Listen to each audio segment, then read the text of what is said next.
Nottingham Forest are the surprise package of the Premier League this season, to the point where I actually predicted them to get relegated, and they are now currently sitting in 5th place. Nuno Espirito Santo has got his team playing fast, attacking, free-flowing football, and today we're looking to replicate that and take Forest to the next level, making them European champions again and winning the Premier League. And well, as usual with Nottingham Forest, they spent a lot of money in the summer, but this time actually really strengthened the squad. And we're quite smart about their business as well, signing loan signings like James Ward-Prowse and Alex Moreno, bringing in Chris Wood on the permanent from Newcastle. Milenkovic from Fiorentina is an absolute steal. Jota Silva and Ramon Sosa bringing in that sort of young winger vibes that they needed to also help out with the wingers of Hudson-Odoi, because their team is simply fantastic. As we look through here, we've got a 4-2-3-1 system. In goal was Matt Sells, who's a very decent Belgian keeper. Right back, Ola Aina, who this season has been fantastic. And left back being Alex Moreno. Two centre-backs are two young Brazilians who genuinely could be here for the next 7-8 years, given their age, 22 and 21. They could be an unstoppable partnership if they wanted to be. The Murillo and Morato partnership is fantastic. In DM in front of them, they've got Sangare in DM with James Ward-Prowse. James Ward-Prowse on deadline day seems like an unbelievable piece of business to bring in. Gibbs White in that cam role is obviously fantastic as well. Hudson-Odoi this season has been brilliant off the left-hand side. Jota Silva, we've seen a few bits of him. The Portuguese Jack Grealish, he's been very good with what we've seen as well. And up front at the moment is Taiwo Awoniyi, but also, of course, we have got the man, the myth, the legend, Chris Wood. Now, I will preface this video. Chris Wood is not very good on Football Manager at all. He is also 31 years of age, probably 32 in real life, and isn't going to be here for long.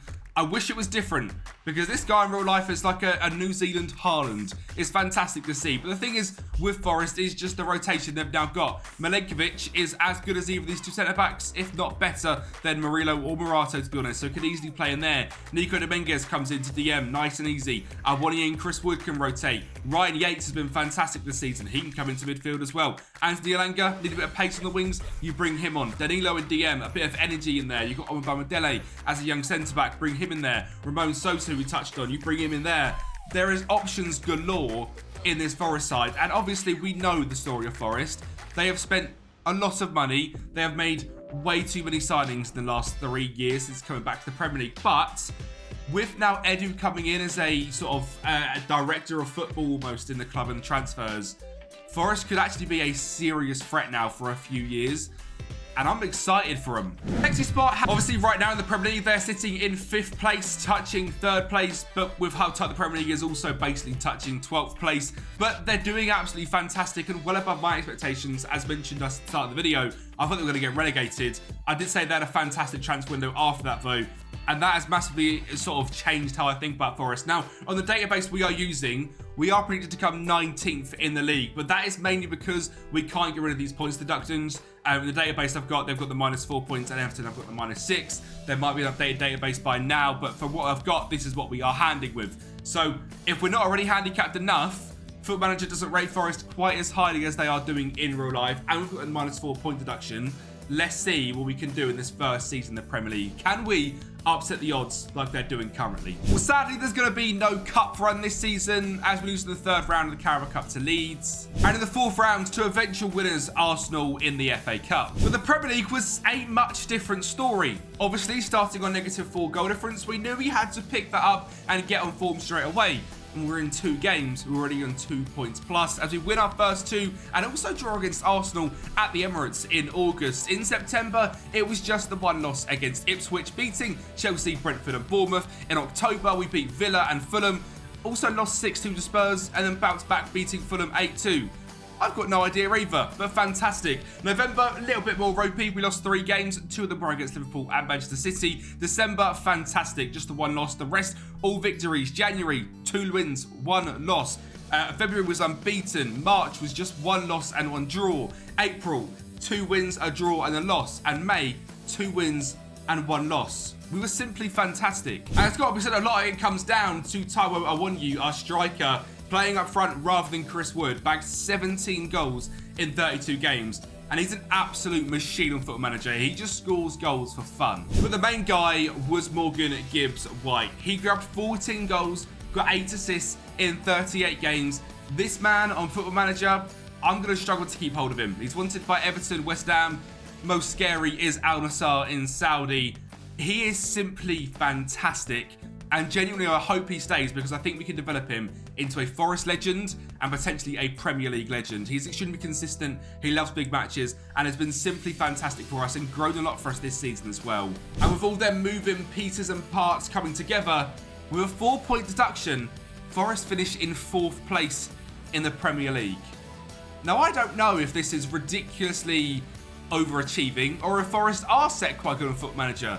But given we were season preview to finish in 19th, the fact we finished 4th is fantastic. And the best thing is, it wasn't like we massively overachieved in just one area. We were 4th in most goal scores behind City, Liverpool and Villa, ahead of Spurs, and in conceded, we were a humble 6th. So finishing in 4th is about right. Possession-wise, we didn't look to keep a lot of that. We were a counter-attacking, fast-flowing football team. And as you can see from the data hub, that is exactly how we looked to play. Obviously, Morgan Gibbs-White was our best player this season, but also an unsung hero and probably someone that I wasn't expecting to use so much in this rebuild, but I certainly will be, is Ryan Yates. He played 40 games, got 9 goals, got 7 assists and a 7.09 average rating and was simply brilliant. Hudson-Odoi, 6 goals and 6 assists was also great. Nico Williams at right back was fantastic, as was Ola Aina. The two rotating is a great pair for the right back position. James Ward-Prowse was fantastic this season with 12 goal contributions in 36 games, but at £37 million,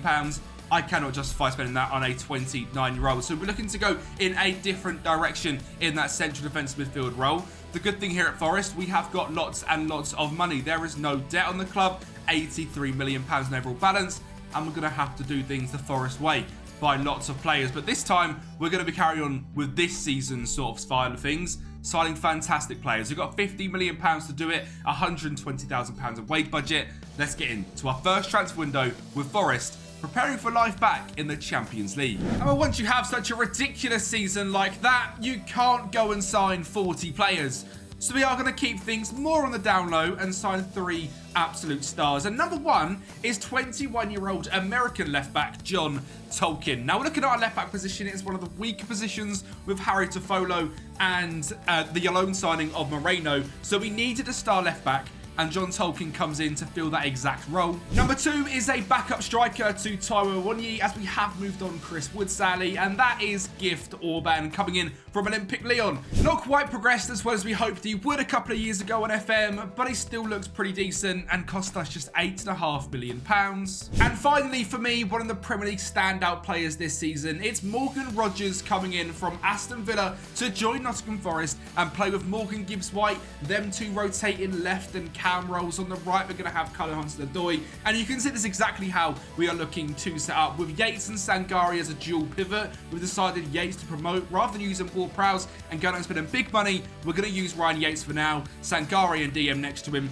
Gibbs-White, Rogers, Hudson-Odoi and Awoniyi is a very exciting front four, and the defence, because of the age of Murillo and Milenkovic, Nico Williams and John Tolkin, it's going to get better and better. And in goal, the steady pair of hands of Matt Sells, well, he's going to stay in. He's 32 years of age, but he seems to have found a home here at Nottingham Forest. Of course, this year we're in the Champions League, so we're going to have to be careful not to slip all the way down in this Premier League table. We are predicted to come 14th.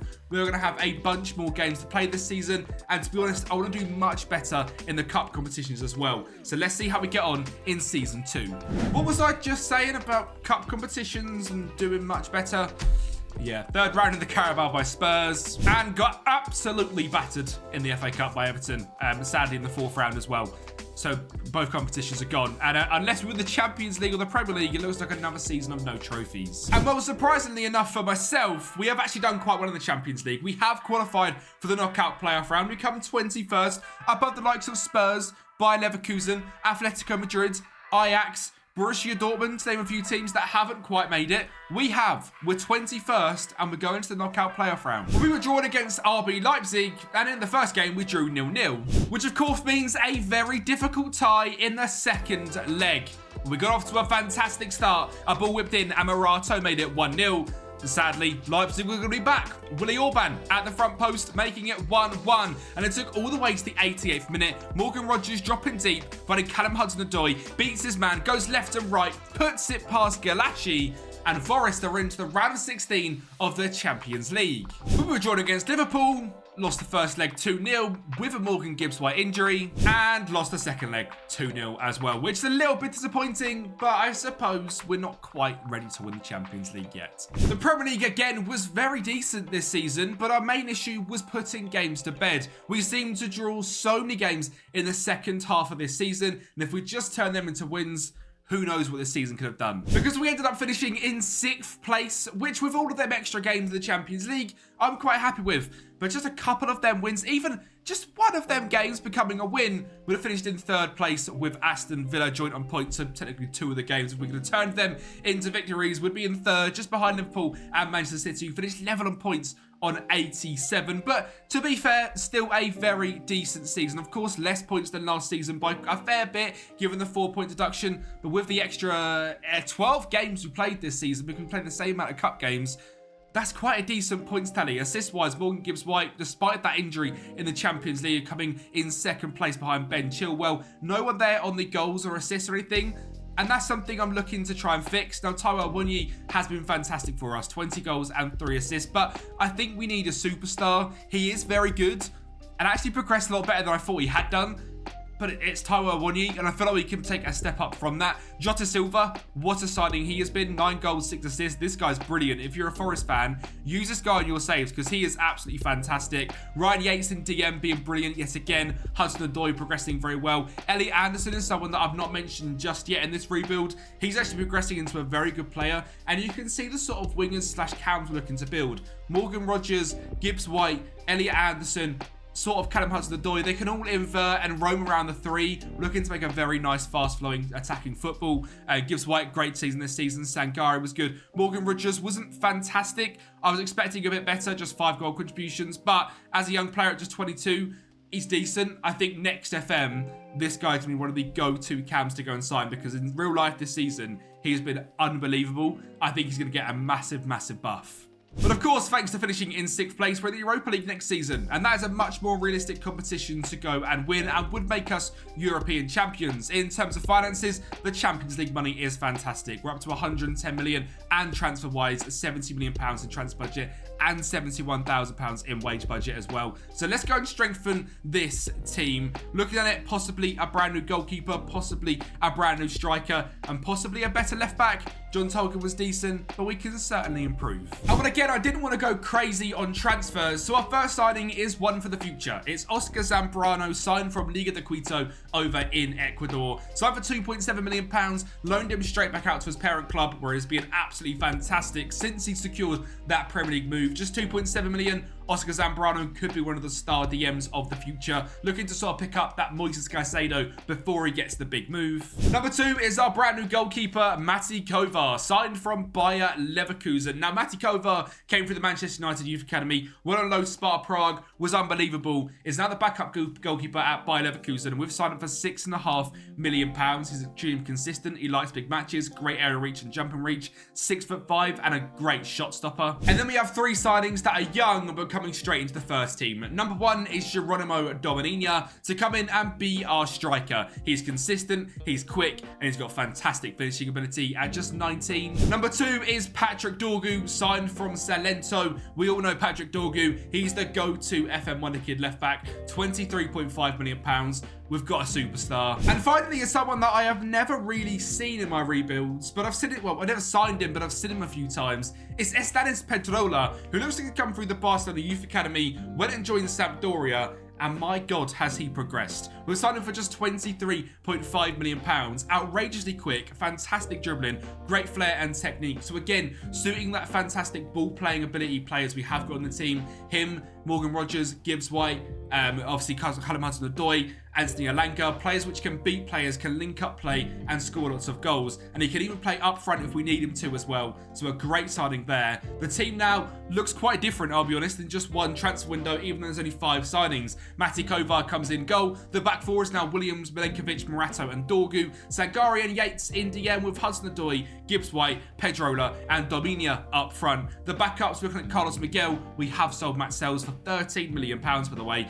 Ola Aina, Omabamdele, Murillo and John Tolkien is a fantastic backup four. Staminic, the young player that's out on loan from Forrest in real life, and Danilo make up the backup DMs with Elliot Anderson, Morgan Rogers, Jota Silva, and of course, Taiwo Awoniyi as the backup to Dominia. This season, I want a competition to win. I want it to be the Europa League. Well, given it's the competition we wanted to win, we got off to a pretty good start in the league phase of the Europa League, finishing in 5th place, 2 points behind top spot Spurs, and they were the team we were looking to chase down. Of course, just finishing in the top 8, we missed the knockout playoff round, and coming the round of 16, we faced up against RB Leipzig. Remember the team from last season in the Champions League? We beat them 2-0 over one leg.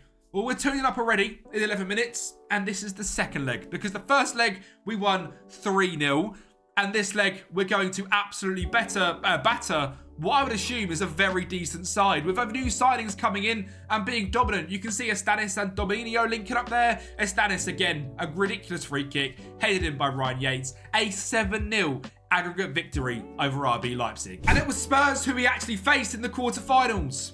Of course, the best team. The one who finished first in the league phase, we get in the quarters. And this is the second leg. We are 2-0 down currently, but a penalty from Taiwo Awoniyi makes it 2-1. But we lost the first leg 2-0. So that penalty didn't really mean anything, and we lost 4-1. It was a competition I really wanted to win this season, but coming up against the best team in the whole competition in the quarterfinals doesn't really help. And of course, they didn't even go on to win it. They lost in the semi-finals to Porto, who beat Udinese in the final. I certainly feel like if we just beat Spurs, we'd have won that whole thing. That seems like a very easy semi-final and final draw. And again, there's no hope of us getting European qualification through doing the cup competitions because we're rubbish in them. We lost to Arsenal in the FA Cup and Arsenal in the Carabao Cup. And well, Arsenal won the league as well as they finished on 86 points. And we yet again finished down in 7th place on 65 points. We've got some pretty good consistency, it's got to be said. 65 points, 19 wins, 11 losses. We are certainly a team which, you know, a bit like Brighton in real life in the recent years, constantly challenging for top 6, constantly looking to put pressure on. A bit more of maybe a Villa even, a bit better than that. Villa now down in 10th, we've replaced them, and we are the 7th best team in the Premier League, just outside the big 6. And when anyone slips up, we are going to be there. You can see that as well, the data hub, that we are just a very well-rounded side, and things are just looking good. In terms of goals, I'm quite happy this season. They're much more spread out, rather than having just Awoniyi grab 20. He grabbed 12, Dominia grabbed 10, so as a striker partnership grabbing 22. Hudson-Odoi with 23 goal contributions, and Pedrola on the left wing grabbing 17. Gibbs-White as influential as ever, 21 goal contributions is fantastic, and the rest of the team doing fairly decent. I do feel though like we need to now go to the next step. We are constantly sort of bringing in players which are Europa League level players, and we now need to make us a Champions League side. We need to be a side that can go to the Europa League and do what Spurs done. Be the best side and show everyone that in the league phase. Obviously not in the semi-finals because they're absolutely rubbish, but go and actually go out there and dominate. And financially as well, we need to get back in that Champions League as well, because we are now spending quite a lot of money, and the Europa League money is nowhere near what the Champions League money is like. So this season, only £57 million to spend, but we need to bring in some star players. And well, that's actually only 2 people we bring in, and they might surprise you as not, you know, the superstars I was on about, but they're 2 people that I think in Football Manager work. One of them, Luca Lipani, signed from Sassuolo. Whenever I use this guy, he becomes one of the best players in the world. He cost us just £16 million.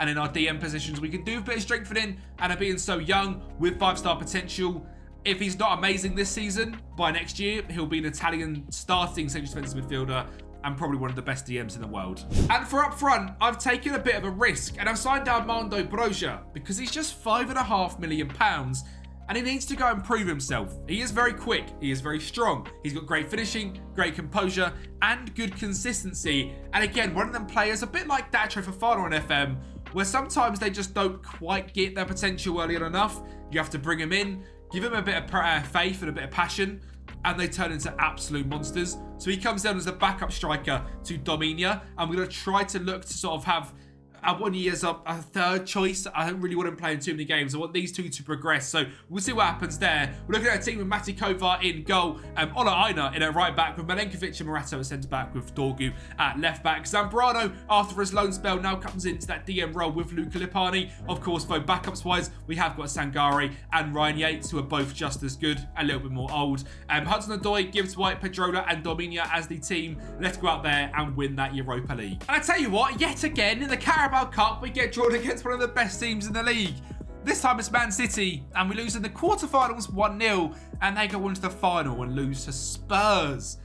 We just can't catch a break. But in the FA Cup, we did face up against Manchester City, and this time we got the better of them. We go 1-0 up thanks to Milenkovic making it 1-0 from the back post header, and go 2-0 up. A great ball from Lipani to find Hudson-Odoi, a right-footed Van Persie-esque volley into the bottom corner. City tried to get a goal back, falling to Erling Haaland in 5 yards, making it 2-1. But in the 84th minute, we showed our class, we showed our quality, we showed our rotation levels as well, because we're seeing there Danilo and Anderson linking up to find Dominia as the striker in a 3-1 victory in the FA Cup. I want to wish I could make this more exciting. We've won the FA Cup on penalties against Spurs 6-5. Absolutely massive. Spurs, by the way, for some reason, are an absolutely massive side that continues to get to finals, but so are Forrest now. We win the FA Cup, which means we've got Europa League football guaranteed for last season already, which is a massive, massive win. And Mati Kovar, remember the side of a 6.5 million,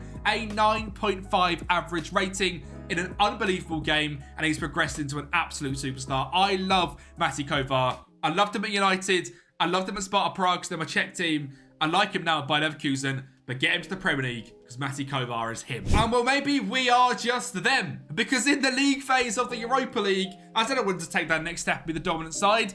How does 8 wins from 8 sound and 24 points with a 21 goal difference? And well, we nearly balled it straight away in the round of 16, losing to final in the second leg, but in the first leg, a convincing 3-0 victory. And the quarterfinals was the second best team in the league phase. West Ham United got 22 points. We had to face up against them, and I've got to say, some shocking defending and a nice little quick reactions from Gibbs White made it 1-0 in just 10 minutes. And we grabbed the second as well. Again, the backstick header of Milenkovic coming in clutch to make it 2-0. West Ham had got their set-piece specialists off their own and eventually poke it home to make it 2-1. But that was the game, and we also played the first leg and won that one 1-0. So we're off to the semi-finals, where we faced up against Sevilla, the serial winners of the Europa League. Or were they no longer going to be? Because Dominia scored to make it 1-0 in just 25 minutes. An unbelievable striker we signed. Remember again for just £6.5 million. Danilo then finds Hudson-Odoi down that right hand side, and he continues to score screamer after screamer, making it 2-0 in 32 minutes. He drives down the right hand side yet again. You can see the man in the box he wants to play it to. Morgan Gibbs White makes it 3-0. And that was that. We won 3-0, and that was the game. Sevilla scored 1 in the semi-final second leg, but we ended up winning 3-1 on aggregate. And in the final, it was going to be another English side, also from London, this time Chelsea, and they've of course got the coldest man, Palmer, to make them 1-0 leaders in just 9 minutes. Could we bounce back? Well, we were going to tie the game up. Ola Aina down the right-hand side finds Callum Hudson-Odoi, who gets it into the box, a lovely looping header, and Ryan Yates scores. What I love about that goal, Aina, Hudson-Odoi, Yates, 3 current Forest players linking up to score in a European final, and it was the first goal of a final that we eventually ran away with. Luca Lipani making it 2-1 in 31 minutes before the 69th minute ran around. Dorgu threw it into Elliot Anderson, back to Dorgu, beats his man into the middle, drives into the edge of the box, finds Armando Broja, and what did I tell you? £5.5 million, he comes back, he haunts the team we brought him from, and we win the Europa League final against Chelsea, which means Champions League football next season. And it was majorly needed as well, because we've had a stinker of a year in terms of the league. We fully sent the cup competitions, winning the FA Cup, winning the Europa League. It hurt us. We dropped 7 points on last season, which we finished down in 10th place. 7 points would have got us into 9th, so it wouldn't have been made too much of a difference. But we're in the Champions League, and next season I want to full send it. I want to go out there and win the Premier League and cap off this rebuild in the best way possible. 5 seasons to do it. Can we turn Forest into overachievers, into deserved Premier League winners? Now, Gibbs White was our main goal scorer this season. 18 goals and 8 assists. And while Broja did great, scoring 16 and 2, and Willie doing great, getting 14, Dominia doing great, getting 11, we need a star. We need a striker which goes out there and says, I am the number 9. Because right now we've got 3 strikers all sharing the goals. And Gibbs White shouldn't be our top goal scorer. As good as he is, as fantastic as he's been, I need someone in there who is scoring goals that Gibbs White creates. This guy scoring 18 goals means we're not scoring enough elsewhere. Pedrola, great, 21 goals and assists as well. Milenkovic, 12. He loves the header, he does. He's fantastic. Jota Silva still being brilliant, 7-7. Anderson, 7-2. Hudson-Odoi, 18 assists. Danilo, 18 assists. We have progressed the Forest boys as well, which I absolutely love to see. I don't want to just come into a team like Forest who have spent so much money, brought in so many players, actually building something very exciting and rip it up from the ground. If we actually look at the team we've created here, and we've got 1, 2, 3, 4, 5 players, and probably normally 6 because of Aina and probably that's put around. So probably 6 players in the starting 11, which are Forest players in real life, and we've got them now to be in consistent European teams and now winning a major trophy and an FA Cup as well. So season 5, full send to win the Premier League. And when I said I wanted to start number 9, so I've gone out there, I've spent £60 million on Argentinian striker Lucas Beltran from Fiorentina. He averaged a goal every other game in Serie A for the last 5 seasons, and now I want to make him a goal every game striker in the Premier League. 16 finishing, fantastic composure, decent speed,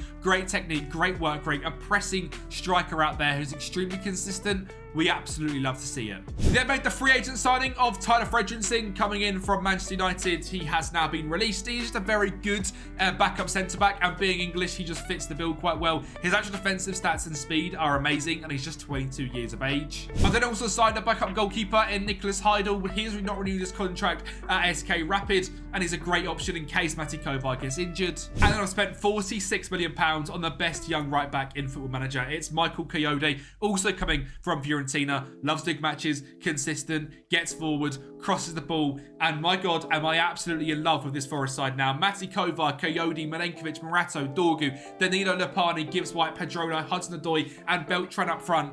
This team is amazing to look at. The rotation options are also fantastic, and I think this could be the year. And well, we are going to get to another final in the FA Cup as we score from Morato at the front post header against Liverpool and get into that final. But we couldn't go back-to-back as West Ham United win the game 1-0 thanks to Jared Bowen. In the Champions League, it was clear to see that the Europa League was around our level at the moment in terms of European football, as we again finished in 21st, the same as last time, with 10 points. And we got knocked out in the round of 16 of that by Spurs, losing 4-2 in aggregate. But to be honest, that's not what I'm interested in. We've won the FA Cup, we've won the European competition, the Europa League. For me, it was all about the Prem. And what our form for the second half of the season was absolutely fantastic. We drew 1 game in 2028. The rest of them were all victories. We were a side gunning for the Premier League, but Manchester City were the team that stood in our way. A team so dominant in the Premier League. If we look at the past winners, other than this year, they've fallen off a little bit. They've only won it once in the last 4 years, but constantly coming second, and we made them come second again. 86 points. Forrest win the title. And Lucas Beltran, we needed a striker. We needed a man up there to score goals. He comes second in the top goal scorers charts, 17 goals, ended up scoring 23. Elliot Anderson had a breakout season, 17 goals and 9 assists. Hudson-Odoi, 15 and 10. And my favourite thing is that we just had the striker. We needed that striker to come in and score goals. Assist-wise, we're seeing it from all over the place. Danilo with 15, Pedrola with 12, Jota Silva with 8 and 10. Hudson-Odoi with 15 goals, 10 assists. Anderson with 9. Coyote with 8. Yates with 9 goals, 8 assists. If you're doing a Forest save, don't write off Ryan Yates. He's actually an absolute baller, and I'm a big fan. Dorgu with 8. Obviously, Beltran with 6. Gibbs White, 4 goals, 7 assists. He dropped off a little bit this season. It's fine. Everyone else picked up the slack. And this Forest side ended up winning the Premier League, Europa League, and FA Cup in the space of 2 seasons. We keep it with Milenkovic, Morato, Danilo, Gibbs White, and Hudson-Odoi all in the starting lineup. And your boys Forest are Premier League winners. Thank you so much for watching. How long do you think it's going to take Forest to win the Premier League in real life? They are overachieving like mad right now. Can they do it in the next 5 years? Let me know in the comments down below. Thank you for watching. I'll speak to you next time.